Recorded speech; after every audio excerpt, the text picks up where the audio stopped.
This is the Strong is a Mindset podcast, episode number 151. If you're confused about how to build or maintain muscle during perimenopause and menopause, let's talk about it. This is the Strong is a Mindset podcast, where you'll learn how to build both a strong body and a strong mind by eating, moving, and thinking. I'm your host, physician, personal trainer, certified health coach, and certified life coach, Carrie Holland. Hey, how are you? What's new? What's good? So, what's good here? We are talking about muscle, menopause, maintaining strength, and all of the conflicting messages out there. So this is a big one. This is a big topic to tackle for sure. And to be honest, this is a podcast I've hesitated to write because every time I sit down to outline it, I go down a rabbit hole of research articles, websites, podcasts, books, expert opinions, and social media posts that all say different things about what women should be doing in menopause and perimenopause when it comes to strength training, cardio, and building muscle. And while I love the evidence and I love learning and I love reading, I also don't want to make this more confusing than it needs to be, because the truth is it's already confusing enough. But that doesn't mean we should ignore it. When I was in medical school, we spent very, very little time on menopause. And even in my family medicine residency, we spent very little time in our gynecology rotation learning how to care for perimenopausal and menopausal women. And there is a big, big knowledge gap about how to effectively manage and treat women at this stage. And the end result is a lot of confusion. But now people are starting to pay attention. And this is very much a good thing. People are recognizing that this is a big deal and women do not have to suffer because this is just the way it goes now that we're getting older. So when you combine this interest in menopause plus the current focus in the health and fitness world on body composition and having muscle versus just looking thin, there's been an explosion of information, incomplete information, and unfortunately misinformation about what to do. And I'm going to try to reconcile some of that today. So here's where we're going. I want to walk you through what is actually happening in your body during this phase of your life. We're going to talk a little biology, but I'm going to keep it simple and accessible so we don't get too far into the weeds here. We're also going to talk through what a solid approach to your exercise might look like. And most importantly, we're going to talk about how to navigate the wide and vast sea of opinions and advice being thrown at you online and in the media. And here's what I'll say before we really dive in. I'm not here to sell you on a one-size-fits-all approach to strength and menopause.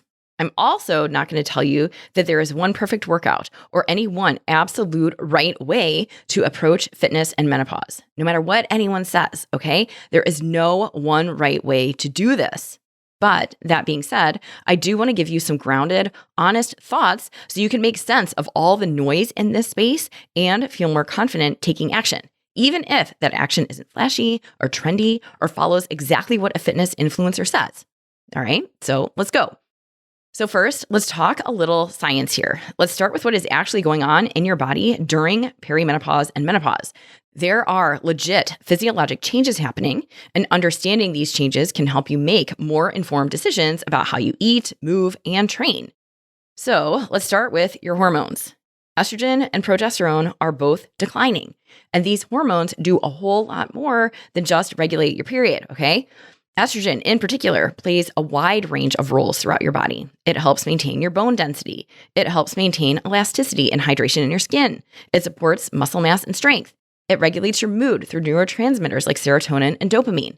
And it also has a role in cognitive function like memory and concentration. And another role of estrogen that's of particular interest to peri and menopausal women is the influence it has on body fat distribution. So when your estrogen starts to decline, your fat tends to redistribute from your hips and your thighs towards your abdomen. And I point this out because this is often when you start to notice. You may notice that you've got a belly and you've never had one before. Or if you notice that you seem to be putting on more fat in your midsection, it's at least partly due to the decline of estrogen and the impact this has on your fat distribution. And this is very much an expected, though totally undesired change. And not only does it not feel super awesome to seemingly overnight have a bigger belly than you did previously, but that increased fat in your abdomen also increases your risk for metabolic diseases like type 2 diabetes, cardiovascular disease, and metabolic syndrome. So let's talk about this. At a very basic level, when estrogen drops, blood sugar regulation can become more difficult. Estrogen helps improve your insulin sensitivity, which makes your body better at managing blood sugar. So when estrogen declines, insulin sensitivity worsens, making it harder to regulate your blood sugar. Now, estrogen also has protective effects on your cardiovascular system. It helps keep your blood vessels flexible, and it supports your HDL or your good cholesterol, and it helps lower your LDL or your bad cholesterol. And these effects are lessened as estrogen declines, making your risk of cardiovascular disease higher. The other thing to know is that declining estrogen can impact your stroke risk, in part because of the effect estrogen has on keeping your blood vessels relaxed and dilated, which is also lessened as estrogen declines. And when estrogen falls, it impacts your temperature regulation and makes your body more sensitive to temperature changes. And this is when night sweats and hot flashes can become an issue. So the point in me going through all of this is so that you understand why estrogen matters. I know that was a high-level, quick and dirty overview of estrogen, but I wanted to really zone in on the importance of estrogen and why its decline in perimenopause and menopause, why it matters. And the takeaway here is that as estrogen declines in menopause, it results in you having an increased risk for type 2 diabetes, heart disease, stroke, dementia, and metabolic issues. And to be fair, these are just some of the issues. I wanted to highlight some of the major health issues that come up as estrogen declines, but there are even more things to be on the lookout for, like osteoporosis, urinary problems, sexual dysfunction, mental health issues, and others. So in short, estrogen, or really the fall in estrogen that happens during menopause, has a major role in multiple health issues.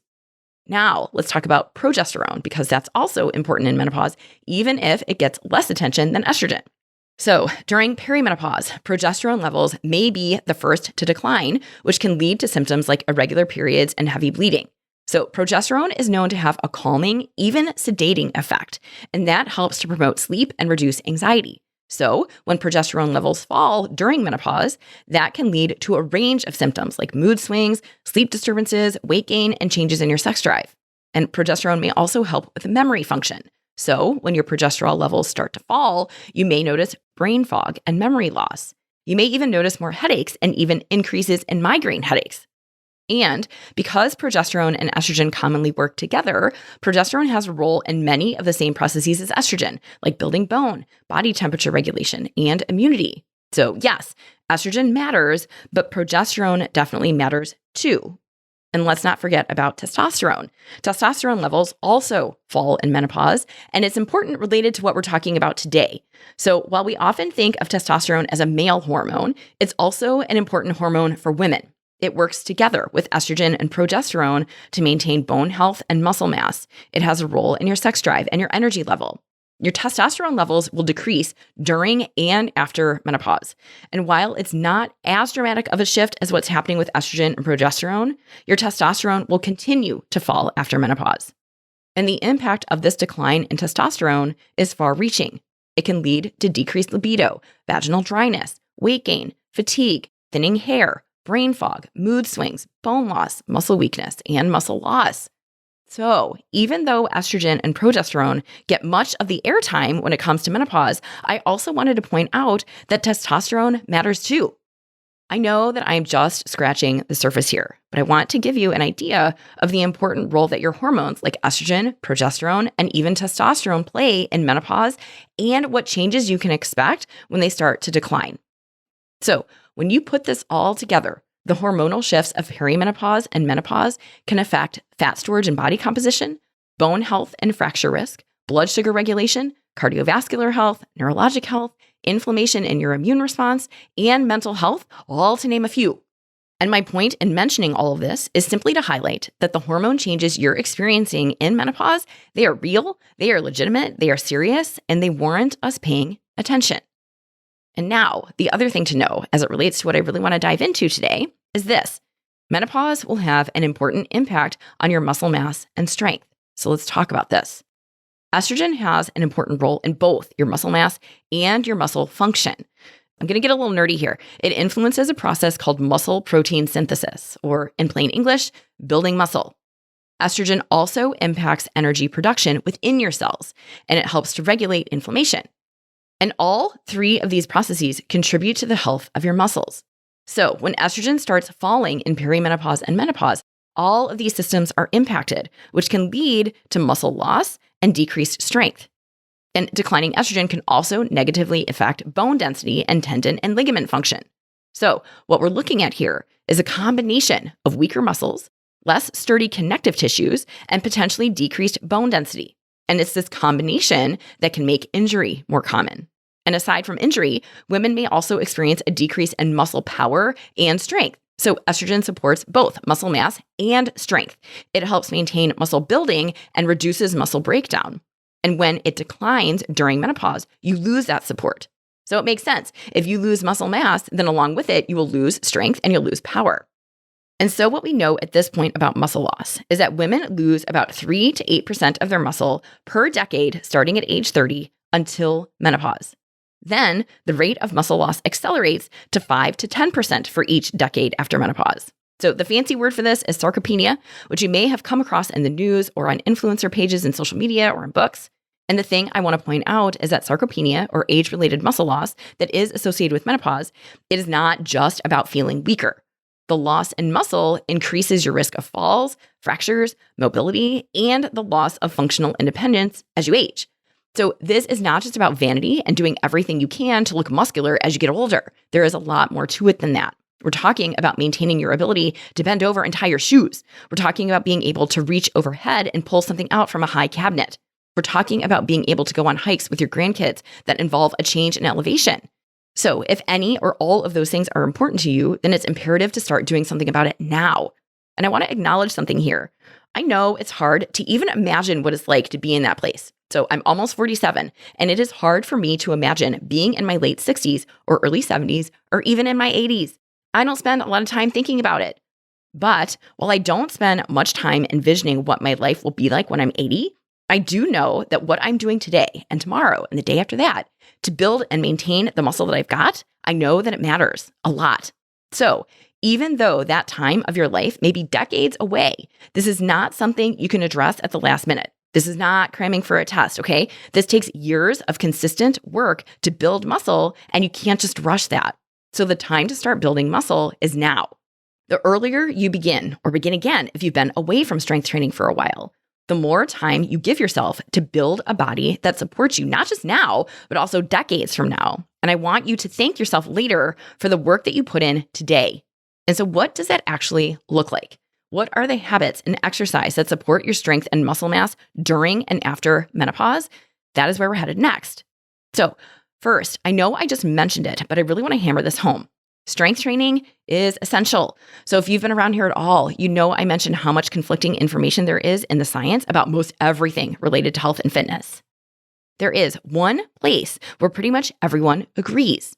Strength training and building muscle is essential before, during, and after menopause because of the wide range of benefits you get from it, especially as your hormones change. So this is one place where science agrees. So let's start with muscle mass. Remember that as estrogen declines, the natural process of muscle loss speeds up, and that makes it harder to maintain strength and function. So strength training is one of the most effective tools in your pocket to combat this. Strength training promotes muscle building. It helps preserve the lean mass that you already have, and it supports your power, balance, and mobility. And these are all things that become increasingly important as we get older. So strength training, it's also good for your bone density. The weight bearing that comes from strength training, that puts a good stress on your bones. Lifting weights essentially is a message to your body that says, hey, hold on to your bones. And this is essential for preventing or even delaying the onset of osteopenia and osteoporosis. So regular resistance training can help slow your loss of bone density and lower your risk of fractures. And then strength training also improves your metabolic health. So more muscle contributes to a higher resting metabolic rate. And remember that muscle is more active than fat.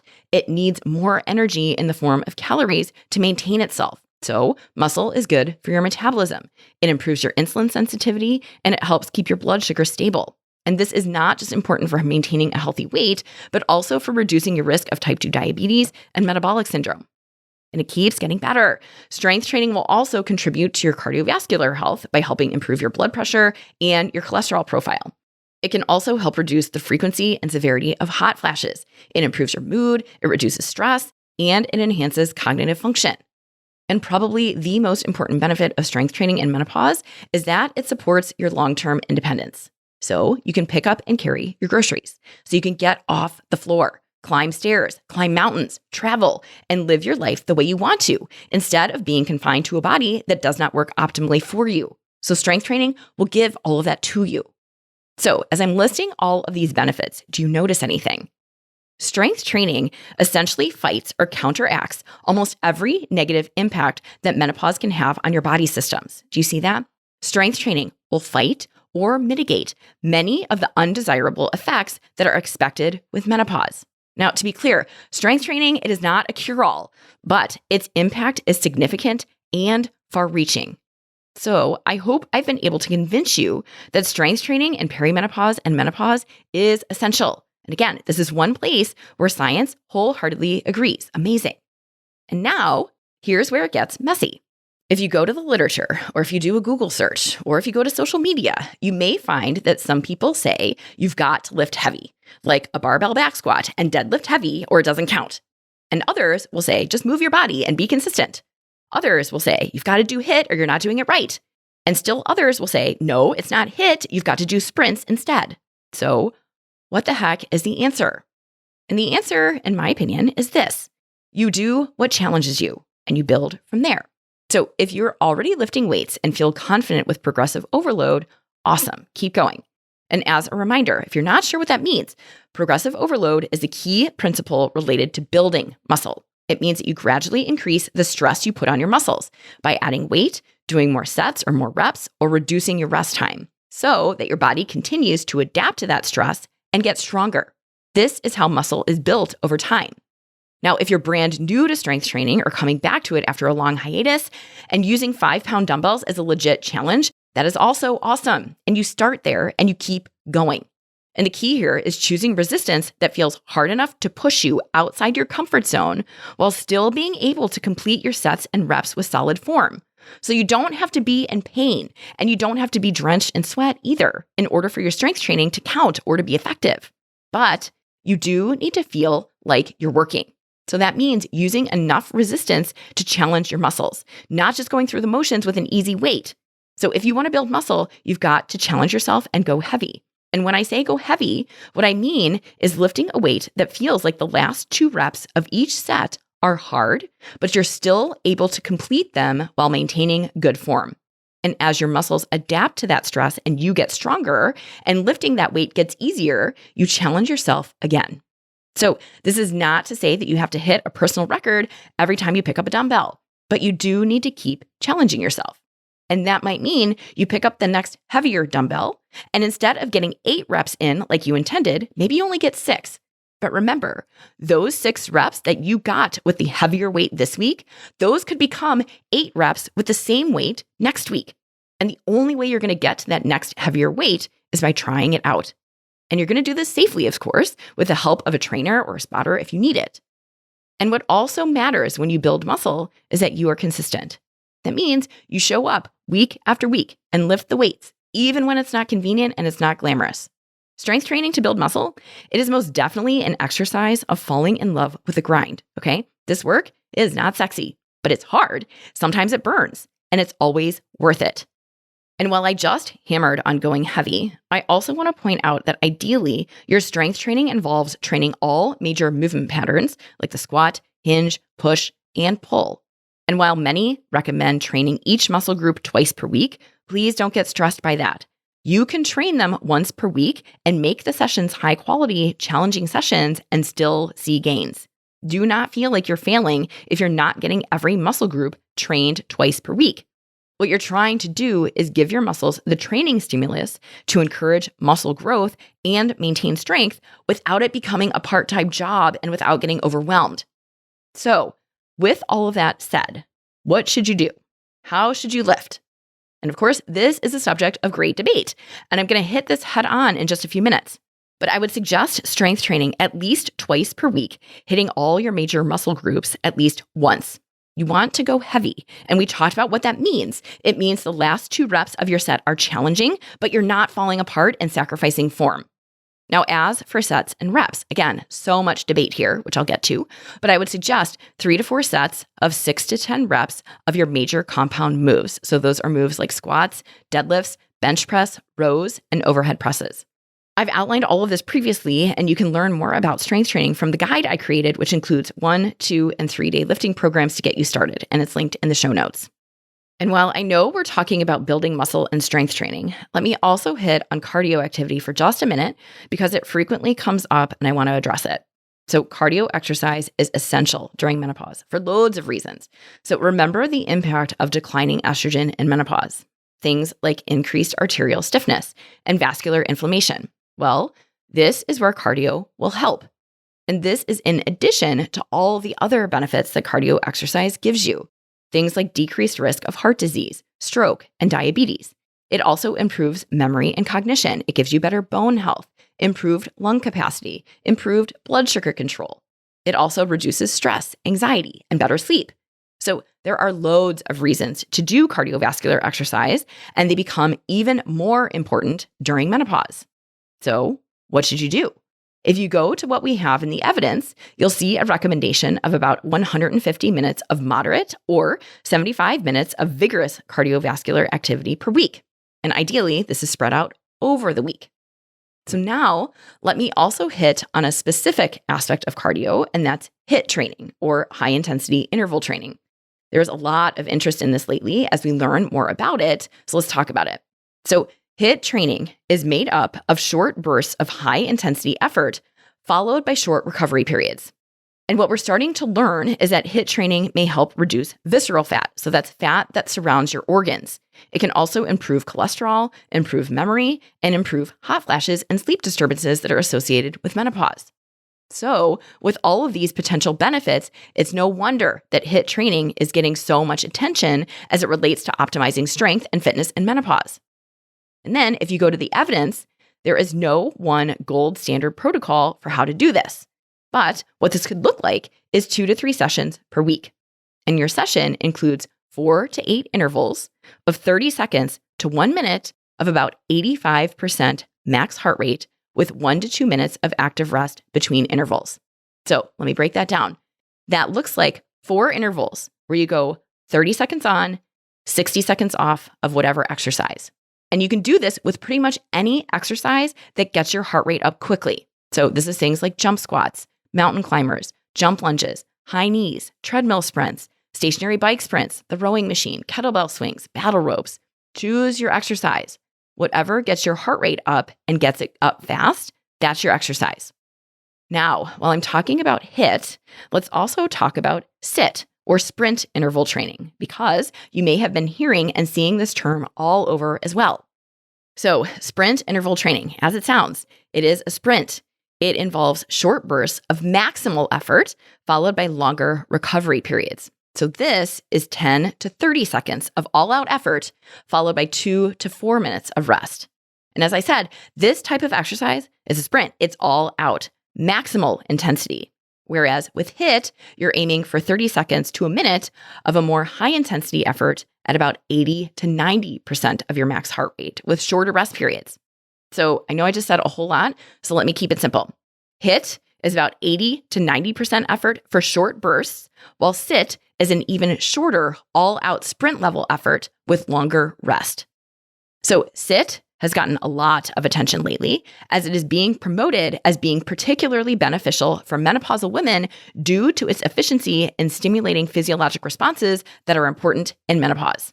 So let me help you break this down and make more sense.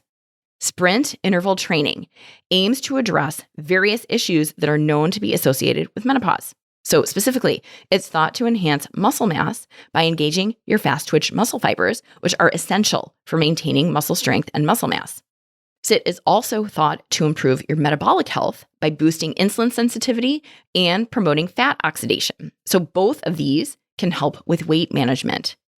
And SIT can help increase your aerobic capacity and improve your cardiovascular health.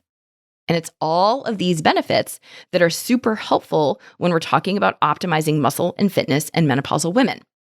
And then the other benefit of SIT is that a little bit goes a long way and it's time efficient. When you're going at all out effort, we're talking short bursts and not for prolonged periods. So you're done pretty quickly with your workout. So let's talk about what this would actually look like. You've got a 5-minute warm up of light cardio, like easy jogging or cycling or even brisk walking. Then you do intervals of 10 to 30 seconds of all out work, followed by 2 to 4 minute rests in between. And you do this for 4 intervals.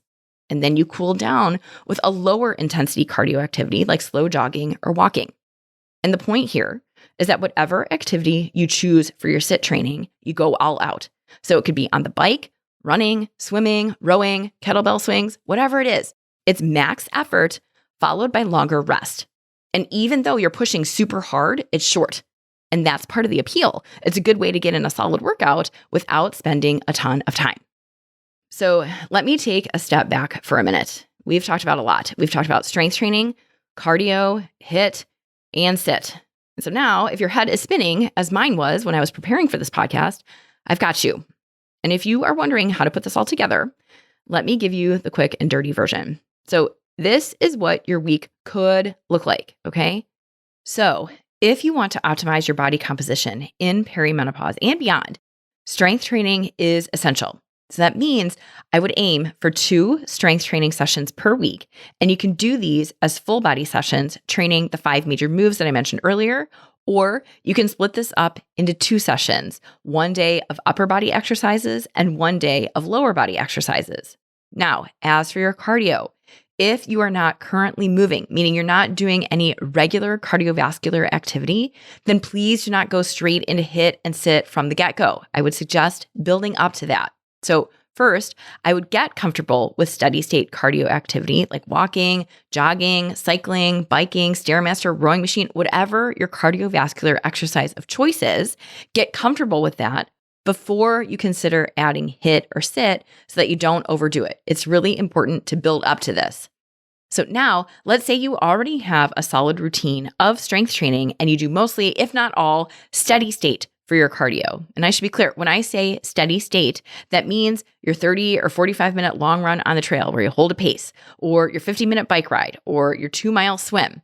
So if you're looking to add or to change your cardiovascular exercise regimen based on what we're talking about and based on what you're learning about muscle and strength and menopause, you can adjust your approach.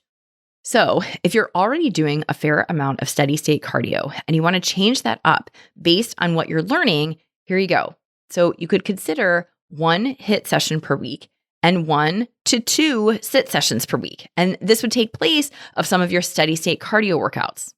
So I'm not saying you do not have to give up your steady state cardio, but we're swapping some of that out for some shorter, more high intensity work. And again, this is not to say that your steady state cardio is irrelevant or bad, but what we're learning is that there may be an important place for HIIT and sit when we're talking about optimizing muscle and optimizing strength in perimenopause and menopause. So that is where these suggestions are coming from. And now, as for rest, some of you may want a full day of rest where you do no planned activity. Some of you may want a day of active recovery, like walking or yoga for mobility, and that's fine and encouraged. And again, no one right way to do this. So now that I have totally gotten into the weeds here, let me summarize and offer the approach I would take. So strength training, in my opinion, is essential. 2 sessions per week, at minimum, training your major muscle groups at least once. And then you layer from there. So if you are not doing any cardiovascular exercise currently and you want to, start with lower intensity, steady state bouts of exercise to build up your endurance and stamina. So that's something like 10 minutes of walking where you gradually build more time and start to speed it up, maybe to a jog. Then from there, you can layer in higher intensity work. So that could look like adding in 1 HIIT session per week. And then when you get comfortable with that, you can take it up another notch and add in a sit session once per week where you go all out. And there's a theme here. Everything we're talking about is layering. I do not want you walking away from this podcast thinking that you've got to scrap what you're doing and start all over. Okay, no. I also don't want you thinking that you need 4 more hours to your week to get all of this working out done. No, I want you to find what works for you, what makes sense for your life right now, and do that. And then when you've got that movement locked in its habit, you can start adding to it if and when you're ready and if it makes sense. These are all suggestions, and I definitely recommend taking a stepwise approach no matter what type of exercise you do. Okay? So now that we've talked through this, let me take a big step back and address what was really nagging at me when I sat down to write this episode. And that is, why is there so much conflicting advice? Why is it that one day I'm reading that 3 to 4 sets of 10 to 12 reps of a strength training exercise is sufficient? And the very next day, I'm reading that no, instead, I should be doing 4 sets of 6 to 8 reps super heavy. Why is it that one day all I see is that HIIT is the be all end all? And the next day I'm reading, no, when you're in menopause, forget HIIT and do sit instead. And forget about steady state cardio. And I haven't even started talking about nutrition because that's going to have to be a separate episode in itself because that is another huge issue to tackle. But why is all of this information so conflicting? So here's what I learned when I dove in. Some of the recommendations that you're hearing are based on solid physiology without all of the studies to back them up. So let me explain what I mean by this. We do know that declining estrogen impacts muscle mass, insulin sensitivity, and overall metabolic health.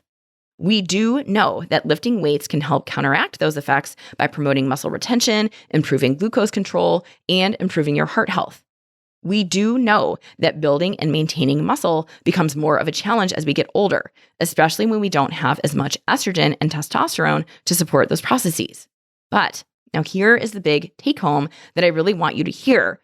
Just because something makes sense on a biological level does not mean that we've got the long-term, high-quality evidence showing that this is the one and only, or that it's the best way to train. So as an example, there are claims that all menopausal women must lift heavy, very heavy, reduce or even avoid steady-state cardio, and follow a specific split for lifting and high-intensity work. But the data is not definitive yet to make this the be-all, end-all. And so here's the other thing I want to mention. Some of the recommendations that you're reading and hearing about strength training are ahead of the research. So that means these recommendations are based on short-term studies, clinical experience, or what we understand about muscle physiology. So that means these recommendations are not always based on longitudinal data that measures health outcomes over decades. So that was a big mouthful, so let me make this simple. Some of the recommendations that you hear about how much to train, how heavy to train, how much sit versus HIIT versus low-intensity cardio, some of those recommendations are being made before we have long-term, high-quality research studies on menopausal women to back them up. We don't have the research on real, female, menopausal humans yet to definitively say, this is the best way to exercise in menopause. And if you're wondering why that is and why we don't have that information yet, is in part because science takes time. It often takes years to design and execute research and then take that research and translate it into guidelines. And if we want to know long-term impacts of various exercise regimens on menopausal women, we have to follow these women for decades, measure outcomes, review data, and then make recommendations based on that. And most of us don't want to wait that long. Remember that so much of what we know about exercise now is what we've learned from studying men and extrapolating that to women. And there is most definitely a lack of research on peri and menopausal women. So thankfully, that is starting to change, but we know that it's going to take years, if not decades, to have more legit, solid information available to guide recommendations for optimal exercise in menopausal women. And I'm sharing all of this because it doesn't mean that these ideas are wrong. The recommendations I've shared with you aren't incorrect, but they don't have randomized controlled trials and meta-analyses to back them up yet. But some people don't want to wait that long based on what they've learned so far about women in menopause, and that's why you might be hearing a lot of noise in this space right now. And for me, what I realized as I dug into this and what I want you to know is that we need to be careful about labeling anything as a universal truth. It is one thing to say that heavy resistance training can help with muscle mass and bone density. It is another thing entirely to say that you must do 4 sets of 6 reps at super heavy loads in order to build muscle. Those are very different. So yes, we want to use what we know about physiology to guide decisions, but we also need to leave room for nuance, for personal preference, and for the reality that science is still very much evolving. There is a big difference between advice that is helpful and advice that is dogmatic, and it's totally okay and encouraged to question what you hear, even when it comes from an expert. And my goal today is not at all to knock anyone or take away from anyone's work. I think it's absolutely awesome and frankly, entirely overdue that so much attention is being paid to menopause and women in midlife. We need that. But I also want to be honest about where the science ends and speculation begins. So just because something sounds smart does not mean that it's been studied thoroughly. And just because something is trending doesn't mean it's right for you. So to be clear, even the experts disagree. Even the most popular voices in this space are making educated guesses, at least to some extent. And that's not a reason to throw it all away. Instead, it's a reason to stay curious, keep asking questions, and give yourself permission to think for yourself. So now, let me take this full circle and bring it back to you. What do you want to do with all of this? So remember that we are all unique. Your body, it is unique. Your schedule, preferences, limitations, your history, they are all unique to you. And they all matter. So you do not have to lift heavy at 4 sets of 6 reps if you hate it. You do not have to give up your Sunday long runs if you love them. You do not have to copy someone's routine just because it worked for them. And you do not need to shake up your entire approach to fitness because of what one person, study, podcast, or book says. So instead, please let this be your reminder that there is no one right way to move your body, whether you're menopausal or not, okay?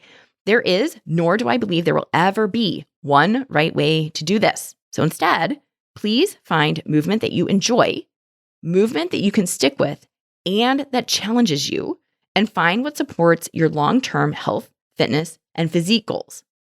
So here's my suggestion. Instead of asking, what is the best workout for menopause? Instead, ask, what am I willing to do consistently? What feels doable and effective? What helps me feel strong? And what am I interested in trying? And that is how you're going to find what works for you. That's how you sift your way through all of the noise around this, by coming back to what works and what makes sense for you. Okay, so here's the take-home message. Yes, your body is changing in perimenopause and menopause. Yes, strength training is incredibly helpful. And yes, some of the popular advice that you're reading and seeing is based on emerging science. But know that it is one way and not the only way. You are allowed and strongly encouraged to start where you are. You are allowed to build gradually. You are allowed to do this imperfectly. You are allowed to veer from what you see and hear to exercise in a way that works for you. And the most powerful thing you can do is not follow someone else's plan. It's to show up for yourself again and again. One workout, one walk, one choice at a time. All right? And if you want help figuring out how to make exercise work in your life without extremes and without the drama, let's go. When you coach with me, we'll build a plan that fits your life and your goals. Check out my website, go to www.carriehollandmd.com/contact, and let's talk about how coaching will help you build habits that make you strong inside and out. Thank you again for hanging out with me, and I'll catch you again next week. Hey, if you want to build muscle but don't know where to start, I've got you covered. Head over to carriehollandmd.com/buildstrength and download my free guide to help you maximize your strength training. Inside, you'll find the essential exercises for building muscle, plus simple 1, 2, and 3-day workout plans that you can follow with just dumbbells and a bench. You'll also find strength training tips to help you train smarter and see real results. My goal is to help you get strong, and this strength training guide will help you do it. Go to carriehollandmd.com/buildstrength and check it out. Thank you for listening to the Strong is a Mindset podcast. If you want to learn more about how to build both a strong mind and a strong body by eating, moving, and most importantly, thinking, check out carriehollandmd.com.